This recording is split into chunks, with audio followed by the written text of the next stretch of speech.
Now, you're saying, have I ever had a eureka moment while learning to play pool, and do you want to share with us? I think a lot of stuff I've already done that. Um, like like tonight, for example, if you caught my last live stream, I was struggling with the break in satisfying the 3 point rule. The ball that's in the back of the rack kept coming off of the short rail and then colliding with the ball that was in the fourth row, and that would generally not allow me to satisfy the 3 point rule. So like my eureka moment that I had later on that in the day after I went to bed and woke up and I practiced a couple of racks, I found what I was doing wrong. I thought maybe the balls needed to be clean or I needed to clean my table. Like I was trying to figure out what variable needed to change in order to make my breaks more successful. And then I found out that it was basically just where I was hitting the one ball.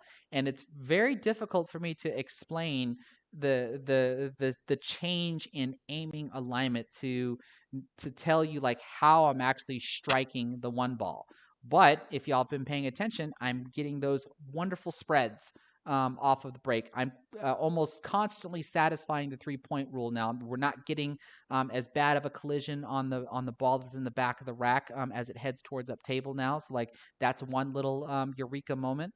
I've had plenty of eureka moments when it comes to aiming because what I like to tell people like when you think about it, anytime that you shoot a shot, right? When you pull the trigger, right? You think you're aiming correctly, right? That's the only reason why you pull the trigger and shoot the shot. You're like, this looks right to me, so I'm going to shoot, and therefore you find out you were wrong, right? And you say to yourself, well, I either overcut the ball or I undercut the ball, or do you find out that you actually twitch your arm and you're accidentally putting some side spin, so there's cue ball deflection that you're not accounting for, et cetera, et cetera.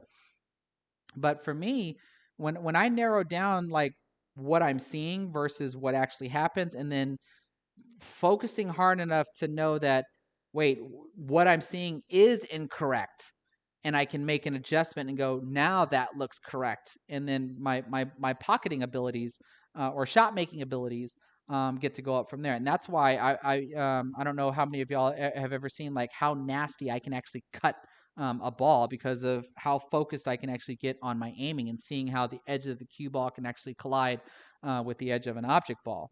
Like those would be some other eureka moments that I've had, and I think the biggest eureka moment that I can share is probably what I learned from Demetrius's boot camp, and that's using the high inside 3 rail shape for position. Y'all should see more times than not that I'm sending the cue ball 3 rails around to get position on another ball, and it's really really accurate. I used to always be really weak at doing inside spins on the cue ball. And then after taking Demetrius's boot camp in Minnesota, I'm a whole lot more comfortable doing them now, and I recognize a whole lot more when a inside spin to go 3 rails is appropriate, and it'll actually yield better results than what I would originally do to try to run out a table, which is why my run out percentages have gone up as well. Right. So that's a nice long-winded answer for you there now. So I hope you appreciate all those eureka moments that I've at least had.